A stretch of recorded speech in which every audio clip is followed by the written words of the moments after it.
जय हिंद। नमस्कार दोस्तों, स्वागत है आपका हमारे इस यूट्यूब चैनल पर। संविधान के इम्पोर्टेंट क्वेश्चंस लिए गए हैं इस बार। पहले भी एक वीडियो बन चुकी है, तो देखिए पहली वीडियो को फिर इस वीडियो को। तो देखते हैं पहला क्वेश्चन। न्यायमूर्ति यूसी बनर्जी आयोग का गठन संविधान के मत द्वारा क्यों किया गया? गोधरा जांचों के लिए, जो कि प्रधानमंत्री नरेंद्र मोदी से संबंधित है। सिख दंगों के लिए, इंदिरा गांधी जी से संबंधित है। चारा घोटाला, लालू प्रसाद यादव। और कोयला घोटाला, मनमोहन सिंह। तो किस घोटाले से संबंधित है न्यायमूर्ति यूसी बनर्जी आयोग? तो न्यायमूर्ति जो यूसी बनर्जी आयोग है वो संबंधित है गोधरा जांच के लिए। 2002 में जब प्रधानमंत्री श्री नरेंद्र मोदी जब मुख्यमंत्री हुआ करते थे गुजरात के, तब वहाँ पर जो दंगे हुए थे उसकी जांच के लिए न्यायमूर्ति यूसी बनर्जी का आयोग का जो गठन हुआ था वो गोधरा जांच के लिए संबंधित हैं। Question number 2। देश के सभी नागरिकों के लिए एक विशिष्ट पहचान संख्या प्रदान की केंद्र सरकार की कौन सी योजना है? वो है आधार। आज आप देखो तो कोई भी काम नहीं हो रहा है बिना आधार के। तो जो आधार की जो योजना है वो केंद्र सरकार के माध्यम से सभी नागरिकों को विशिष्ट पहचान देने के लिए चलाई जा रही है। Question number 3। किसी राज्य में अनुच्छेद 356 के अंतर्गत राष्ट्रपति शासन अधिकतम कितनी अवधि तक लगाया जा सकता है? तो वो लगाया जा सकता है आपका 3 वर्ष तक। जी हाँ, 3 वर्ष तक अधिकतम। 3 वर्ष तक अधिकतम जो है राष्ट्रपति शासन लगाया जा सकता है, इससे अधिक नहीं। Question number 4। जम्मू कश्मीर का संविधान कब लागू हुआ? 26 जनवरी 1957, 26 जनवरी 1950, 1 या फिर 1 अगस्त 1950 या नन। तो 26 जनवरी जो 1957 है, इसको जम्मू जो कश्मीर है उसका संविधान लागू हुआ था। हालांकि अब तो धारा 370 ये सब कुछ ख़त्म हो चुका है वहाँ से, लेकिन जब लागू हुआ था तो 26 जनवरी 1957 को जम्मू कश्मीर का एक अलग संविधान, एक अलग ध्वज, सब कुछ लागू हुआ था। Option number A. Question number 5। संविधान के किस अंग में लोक कल्याणकारी राज्य की अवधारणा निहित है? लोक कल्याणकारी राज्य की अवधारणा, राज्य के नीति निर्देशक तत्व, मूल अधिकार या फिर प्रस्तावना। तो राज्य के जो नीति निर्देशक तत्व हैं जो आयरलैंड से लिए गए हैं, जो कहाँ से लिए गए हैं आपके आयरलैंड से, वहाँ से लिए गए हैं ये राज्य के नीति निर्देशक तत्व।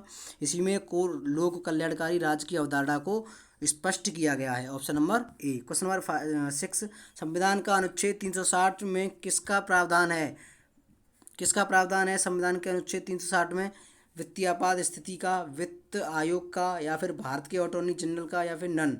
तो इसमें से होगा आपका वित्तीय जो आयोग है, वित्तीय जो आपात है उसको लागू करने का जो सिस्टम है वो संविधान के अनुच्छेद 360 में है, जो कि राष्ट्रपति के अंतर्गत आता है। Question number 7। लोकतांत्रिक विकेंद्रीकरण की योजना करने वाली समिति का क्या नाम है? अशोक मेहता समिति, कोठारी समिति, बलवंत राय मेहता समिति, या फिर महादेवन समिति। तो जो विकेंद्रीकरण करती है लोकतांत्रिक सभी योजनाओं का, उसका नाम है बलवंत राय मेहता समिति। Question number 8। संविधान के किस अनुच्छेद के प्रावधान के माध्यम से भारत सरकार द्वारा भारत रत्न, पद्म विभूषण आदि ये जो पुरस्कार हैं वो दिए जाते हैं? वो है अनुच्छेद 18, यानी 18 जो अनुच्छेद है उसके माध्यम से संविधान भारत सरकार इन भारत रत्न या फिर जो भी अलंकार दिए जाते हैं, पद्म विभूषण, पद्म भूषण, ये सभी पुरस्कारों को दिया जाता है। Question number 9। राष्ट्रपति के त्यागपत्र की सूचना उपराष्ट्रपति किसको देता है? प्रधानमंत्री को, जनरल को, या फिर लोकसभा अध्यक्ष को? तो जो राष्ट्रपति है वो त्यागपत्र की सूचना सबसे पहले देता है लोकसभा के अध्यक्ष को, क्योंकि जो लोकसभा का अध्यक्ष होता है वही उपराष्ट्रपति तक उस बात को पहुंचाता है। Question number 10। गोवा को 25वां राज्य का दर्जा कब मिला? 25 जनवरी 1971, या फिर 20 फरवरी 1987, या फिर 30 मई 1987, 21 जनवरी 1972। तो जो गोवा है उसको 30 मई 1987 में पूर्ण राज्य का दर्जा जो है भारत सरकार के माध्यम से दिया गया था, क्योंकि इस पर उससे पहले पुर्तगालियों का राज्य था। 1961 में स्वतंत्र होने के बाद ये जो है भारत का राज्य बना था। 30 मई 1987 को पूर्ण राज्य का दर्जा दिया गया था, ऐसे पूर्ण राज्य का। Question number 11। अच्छा, सिक्किम जो है भारत का 22वां राज्य कब बना? तो वो बना था आपका 26 अप्रैल 1975। 26 अप्रैल 1975 को भारत का जो 22वां राज्य है वो सिक्किम बना था, यानी 7 सिस्टर्स में से एक राज्य जो है वो बना था। Question number 12। हिमाचल प्रदेश को पूर्ण राज्य का दर्जा कब दिया गया? हिमाचल प्रदेश को भी देखिए 25 जनवरी 1971, 1971, यानी बांग्लादेश की आज़ादी से 1 साल पहले जो है पूर्ण राज्य का जो दर्जा है वो हिमाचल प्रदेश को दे दिया गया। ये बना था हमारे अपना जो पंजाब है कुछ इसका हिस्सा, कुछ जम्मू कश्मीर के हिस्से, इन दोनों को मिलाकर इस राज्य का गठन हुआ था। क्वेश्चन नंबर 13, भारत के प्रथम राष्ट्रपति कौन है? ये आपको पता होगा। भारत के प्रथम राष्ट्रपति हैं doctor Rajendra Prasad. Question number 14, संविधान निर्माण कार्य में कुल कितने रुपए व्यय हुए? तो संविधान का जो निर्माण कार्य हुआ था 2 साल के 11 माह 18 दिन, उसमें कुल आपका जो खर्चा आया था वो कितना है? वो है 63,000 नहीं 6,39,729, या फिर 60,96,729, या फिर option number C, option number D. तो इसका ऑप्शन है option number A. Question number 15, भारतीय संविधान सभा के राष्ट्रीय अध्यक्ष के रूप में किसको निर्वाचित किया गया था?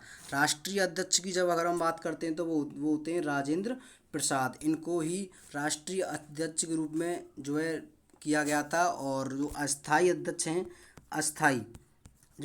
अध्यक्ष हैं वो हैं आपके सच्चिदानंद सिन्हा। ये क्वेश्चन कई बार आया हुआ है। क्वेश्चन नंबर 16, भारतीय सभा के प्रारूप समिति के सदस्यों की संख्या जो है वो कितनी है? जो प्रारूप समिति है उसके सदस्यों की संख्या है 7। इनमें से जो मेन थे, इसके जो अध्यक्ष थे वो थे डॉक्टर भीमराव अंबेडकर।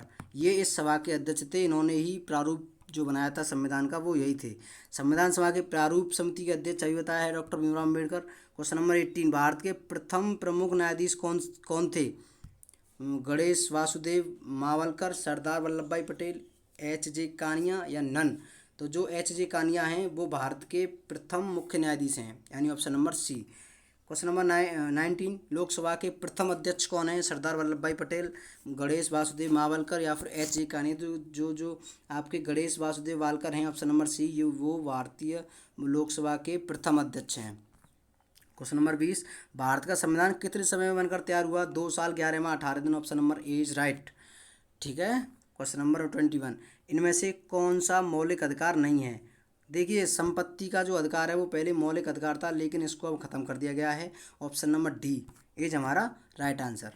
22, संविधान सभा के संवैधानिक सलाहकार पद पर किसकी नियुक्ति हुई थी? संवैधानिक सलाहकार पद पर वो थी आपकी वी.एन. राव की। डॉक्टर भीमराव अम्बेडकर प्रारूप समिति के अध्यक्ष, डॉक्टर राजेंद्र प्रसाद प्रथम स्थायी अध्यक्ष, डॉक्टर बी.एन. राव संविधान सभा के संवैधानिक सलाहकार के पद पर जो है बी.एन. राव की जो नियुक्ति हुई थी। क्वेश्चन नंबर 23, 9 दिसंबर 1946 को संविधान सभा की प्रथम बैठक हुई, जिसमें किस दल ने इसका बहिष्कार किया? तो जो मुस्लिम लीग मोहम्मद अली जिन्ना ने इसकी स्थापना की थी। पाकिस्तान को हासिल करने के लिए एक अलग जो है राष्ट्र बनाने के लिए, तो मुस्लिम लीग ने 9 दिसंबर 1946 को संविधान सभा की जो प्रथम बैठक हुई थी उसने बहिष्कार कर दिया था। Option number D. Question number 24, सन 1600 में अंग्रेजों द्वारा भारत में किस कंपनी का गठन किया गया था? वो किया गया था ईस्ट इंडिया कंपनी यानी EID। 1600 ईस्वी में ईस्ट इंडिया कंपनी भारत आई थी, जिसके द्वारा अंग्रेजों का जो है आगमन यहाँ पर हुआ था। क्वेश्चन नंबर 25, मौलिक अधिकारों के बारे में सुनवाई करने का अधिकार किसको दिया गया है? सर्वोच्च न्यायालय, उच्च न्यायालय, प्रधानमंत्री या फिर सर्वोच्च न्यायालय एवं उच्च न्यायालय? तो दोनों को जो है सभी प्रकार की जो सुनवाई हैं उनको करने का अधिकार प्राप्त है, चाहे वो कोई भी सुनवाई हो, छोटी हो या फिर बड़ी हो। तो high court and supreme court दोनों को जो है इसका अधिकार है। क्वेश्चन नंबर 26, भाषा के आधार पर सर्वप्रथम गठित होने वाला राज्य कौन सा है? वो है आपका आंध्र प्रदेश, जहाँ इसकी भाषा है मलयालम इसकी भाषा है। तो इसके आधार पर पहला जो राष्ट्र है वो गठित हुआ था, वो कौन सा है? आपका आंध्र प्रदेश। क्वेश्चन नंबर 27, भारत भाषा के आधार पर राज्यों का पुनर्गठन कब हुआ था? 1947, 1951, 1956, 1966। तो 1956 में सबसे पहले भाषा के आधार पर राज्यों का गठन हुआ था, जिसमें आपका आंध्र प्रदेश टॉप पर है। आंध्र प्रदेश का जो गठन है वो सबसे पहले हुआ था। क्वेश्चन नंबर 28, वर्तमान समय में भारत में कुल कितने राज्य एवं संघीय क्षेत्र हैं? 25 राज्य 9 संघीय क्षेत्र, 24 राज्य 7 संघीय क्षेत्र, 28 राज्य 9 संघीय क्षेत्र या फिर 21 राज्य गैर संघीय क्षेत्र? तो अभी जो हिंदुस्तान है उसमें 28 राज्य एवं 9 संघीय क्षेत्र हैं। 9 पहले देखिए, 7 3 की संख्या अब 2 जोड़ दी गई हैं। एक तो लद्दाख और जम्मू एंड कश्मीर, इसको जो है अलग कर दिया गया है जम्मू कश्मीर से। तो ये 2 जो हैं केंद्र शासित प्रदेशों की संख्या बढ़ गई है। क्वेश्चन नंबर 29, भारत की देशी रियासतों के विलय करने में जिन 2 व्यक्तियों की महत्वपूर्ण भूमिका रही थी वो कौन थे? सरदार पटेल, जी हाँ बिल्कुल थे, सरदार पटेल व वीपी मेनन। इनका नाम आपने नहीं सुना होगा, मुझे पता है। तो जो वीपी मेनन है, इन्होंने भी भारत की जो रियासतें हैं इनको एकत्र करने का बीड़ा उठाया था। सरदार पटेल का तो नाम आपने सुना ही होगा, इनको लौह पुरुष भी कहते हैं। क्वेश्चन नंबर 30, स्वतंत्रता के समय भारत में कितने प्रकार की राजनीतिक इकाइयाँ थी? 2 3 4 या फिर 1? तो जब स्वतंत्र हुआ था हमारा देश, उस समय 3 राजनीतिक इकाइयाँ थी जो भारत के हित में कार्यरत थी। क्वेश्चन नंबर 31, भारतीय संविधान जो संघ है वो क्या प्रदान करता है? मतलब उसमें क्या कहा गया है अपने देश को? इंडिया या फिर भारत, इंडिया भारतवर्ष, इंडिया हिंदुस्तान? उसमें सबसे पहले इंडिया और भारत, यानी कि हम भारत अथवा इंडिया,